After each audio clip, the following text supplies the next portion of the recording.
안녕하세요. 발전소장입니다. 여러분은 혹시 주변에 진정한 친구가 몇 명이 있습니까? 내가 어려울 때 나를 기꺼이 도와줄 친구는 또 몇 명이나 될까요? 친구를 고르는 데는 천천히, 친구를 바꾸는 데는 더 천천히라는 말이 있습니다. 여러분, 우리나라 지폐 속에는 신임사임당, 세종대왕, 태계 이황, 율곡 이와 같이 업적을 쌓은 인물들이 있습니다. 그러면 미국에서 현금 중에서 가장 큰 금액인 $100에는 누가 있을까요? 맞습니다. 미국의 유명한 정치인 벤자민 프랭클린이 있습니다. 이 벤자민 프랭클린이 한 말이 있습니다. Be slow in choosing a friend, slower in change. 맞습니다. 처음에 제가 말씀드렸던 친구를 고르는 데는 천천히, 친구를 바꾸는 데는 더 천천히라는 말입니다. 정말 중요한 부분이라서 다시 한번 강조드렸습니다. 그만큼 우리 삶에서 친구란 중요합니다. 인간관계에서는 여러 종류의 친구가 있습니다. 그중 아주 어릴 때부터 우리 삶의 가장 큰 부분을 차지하는 관계는 바로 친구입니다. 물론 가족이 있긴 하지만 가족은 하늘이 맺어준 인연이기 때문에 제외하도록 하겠습니다. 진짜 내 친구에게는 가족들에게도 하지 못했던 깊은 비밀까지 털어놓기도 합니다. 하지만 어떤 친구는 지금 당장 관계를 끊어야 좋은 친구도 있습니다. 인생에서 다시는 만나지 못할 소중한 친구이지만 함께하는 것이 오히려 독이 되는 친구도 있습니다. 그래서 오늘 시간에는 몸에 좋은 버섯인 줄 알고 먹었는데 알고 보니 독버섯 같은 친구들을 알아차릴 수 있는 방법에 대해서 알려드릴 테니 그런 친구와는 손절하거나 적당한 거리를 두고 만나는 것을 당부드립니다. 친구로 인해서 배신당하고 상처 입은 영혼들을 위한 영상 지금 바로 시작합니다. 영지버섯인 줄 알고 먹었는데 알고 보니 독버섯이었던 친구 4명 중 그 첫 번째, 경쟁심이 심한 친구입니다. 여러분, 나는 친구라고 생각하는데 친구는 나를 경쟁 상대로 봅니다. 친구 사이에 적절한 경쟁심은 우리의 삶에 건강한 자극이 되기도 합니다. 하지만 지나친 경쟁은 관계를 망치는 지름길입니다. 이런 유형의 친구와는 경쟁이 벌어질 상황을 되도록 만들지 않는 것이 좋습니다. 나에게 좋은 일을 이야기할 때 무의식적으로 친구의 경쟁심을 자극하지 않는 것입니다. 이 친구가 경쟁심을 보일 만한 주제라면 미리 밑밥을 깔아야 합니다. 민철아, 너랑 상관없는 이야기인데 말이야. 이런 식으로 말입니다. 하지만 가장 좋은 방법은 경쟁자 유형의 친구에게 매번 나와 경쟁에 나설 필요가 없다는 사실을 알려주는 것입니다. 쓸존심, 쓸데없는 자존심은 아무런 도움이 되지 않습니다. 혹시 이런 쓸존심을 가지고 계신 분들은 그 에너지를 본인의 자존감이나 자신감에게 나누어 주시기 바랍니다. 두 번째, 내가 제일 잘나가 친구. 여러분, 이 유형의 친구는 자신의 이야기에 심취하여 내 이야기에 전혀 귀를 기울여 주지 않습니다. 그냥 자기 말하기 바쁩니다. 이렇게 상대방에 대한 배려심이 없이 본인에게만 몰두하는 친구는 오로지 말할 기회를 얻기 위해서 내 이야기를 듣는 척만 하고 기회만 엿보고 있습니다. 자화도취가 심한 유형의 친구는 침묵을 하고 경청하는 것을 힘들어합니다. 또 이들이 하는 말과 수다가 시간을 채우기 위해 만들어진 신경성 습관인 경우라면 끊임없이 이야기하고 있다는 것을 말해주는 것도 좋은 방법입니다. 또는 대화보다는 운동이나 영화를 보러 가거나 강의를 듣는 것과 같이 함께하는 활동이 좋습니다. 단, 운동을 할 때는 1:1 구도가 아니라 여러 사람이 함께 어울려서 하는 운동이 좋습니다. 나한테 지기라도 하면 끝을 보려고 합니다.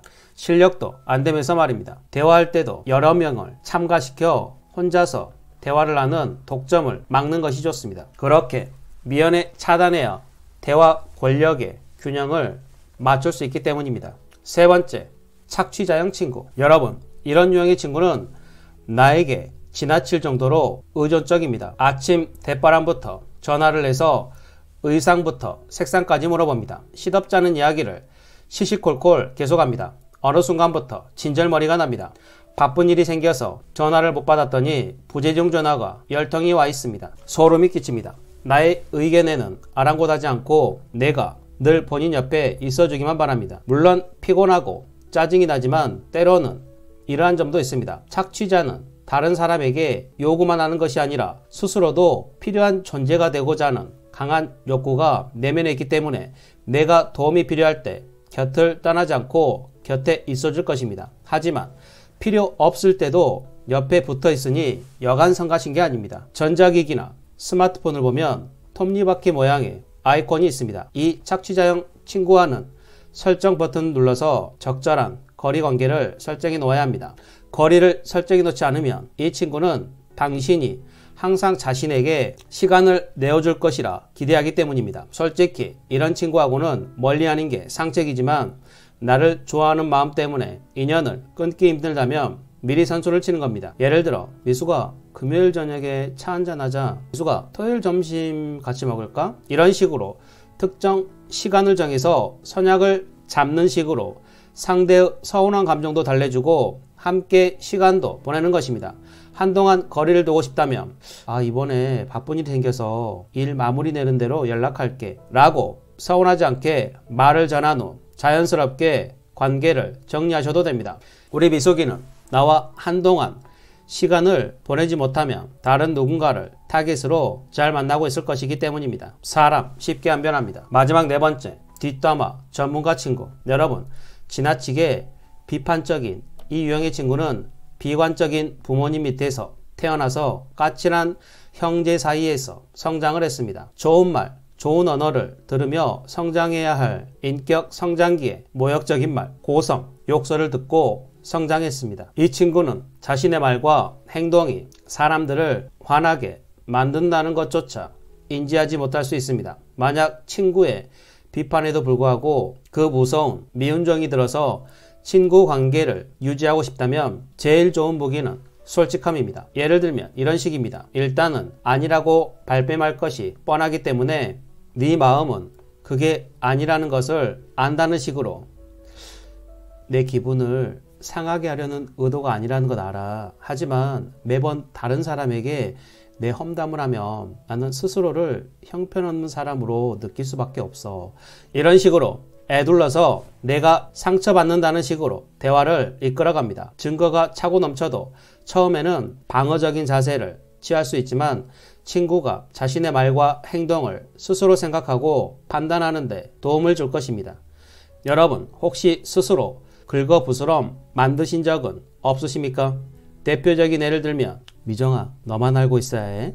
다른 사람한테는 비밀이야 라고 꺼낸 말들 말입니다. 여러분, 내 입 밖으로 나온 말은 더 이상 비밀이 아닙니다. 내 입과 새치어 때문에 세상 밖으로 나와버렸기 때문에 그 순간 그 말은 더 이상 비밀이 아닙니다. 이렇게 술 한잔 기울이고 기분이 좋아서 때로는 비오는 날 막걸리 한 잔과 파전에 감수성이 올라와서 했던 나의 과오와 치부가 세상에 잎사귀로 소문난 미숙이 귀에 들어가는 순간 그 소문은 유튜브 알고리즘의 선택을 받아서 떡상한 영상처럼 수백 명의 사람들에게 카톡에 단톡방을 통해서 순식간에 퍼지게 됩니다. 그래서 영리한 사람은 자랑을 하고 싶은데 본인 입으로 하기에 귀찮은 사람은 우리 미숙이를 불러서 밥 한 끼 사 먹이고 정보를 주시면 됩니다. 그 정보는 미숙이를 통해서 순식간에 퍼집니다. 여러분, 친구 관계에도 선택과 집중이 필요합니다. 오래 만난 친구라고, 고향 친구라고,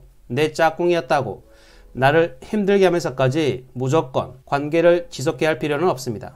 내 주변을 돌아보고 내 삶에 힘이 되는 사람만 만나기 위해 현명하게 관계를 정리하는 것이 필요합니다. 오늘은 친구라는 가면을 쓰고 우리에게 독보석 같은 친구의 유형 4가지에 대해서 이야기해 드렸습니다. 인간관계에 여러가지 유형이 있지만 제가 유독 친구에 관한, 그것도 조심해야 하는 친구에 대한 주제를 많이 다루고 있는 것 같습니다. 맞습니다. 이런 친구와 어울리고 같이 물들고 악연을 꺼내내지 못하고 끌려다니고 정말 고생을 많이 했기 때문입니다. 경쟁심이 너무 심해 사소한 게임에도 진심인 친구, 본인이 제일 잘나간 줄 아는 자화도취형 친구, 착하긴 한데 내 곁에만 머물러 있는 착취형 친구, 나만 없으면 뒤돌아서 내 험담을 하는 친구, 이런 친구들이 내 주위에 있다면 가능하면 본인의 정신건강을 위해서 손절하거나 적당한 거리를 두는 것이 좋을 것이고, 독이 되는 친구의 유형을 듣고 뜨끔하신 분들이 계시다면 자기 성찰을 하셔야 할 겁니다. 저도 부족한 게 많은 사람이라서 매일 밤 자기 전 10분간 촛불을 켜고 조용히 심호흡을 하며 명상을 하고 있습니다. 그렇게 명상을 하다 보니 실수가 적어졌습니다. 그만큼 말 실수, 쓸데없는 말을 평소에 하고 살았습니다. 실수가 적어지니 인간관계의 갈등이 적어지고 술, 담배를 안 하니 주변에 술 마시자고 하는 친구와 같이 담배 피우자는 친구가 사라졌습니다. 이렇게 친구들은 끼리끼리 어울리고 만나게 되어 있습니다. 여러분, 그런데 여기서 놀라운 것은 바로 앞서 설명드린 4가지 유형의 친구는 본인이 그런 사람이라는 것을 모르고 있다는 것입니다. 그래서 그런 친구들은 제 영상을 절대 보지 않을 것입니다. 오늘은 이 한마디를 끝으로 영상을 마치겠습니다. 너 자신을 알라. 오늘도 긴 시간 시청해 주셔서 감사합니다. 오늘 영상이 유익하고 여러분의 삶에 도움이 되셨다면 구독, 좋아요, 알림 설정 부탁드리고 댓글에 발전소장님은 송로버섯 같은 남자예요 라고 남겨주시면 제가 명품 버섯 같은 남자로 보일 것입니다.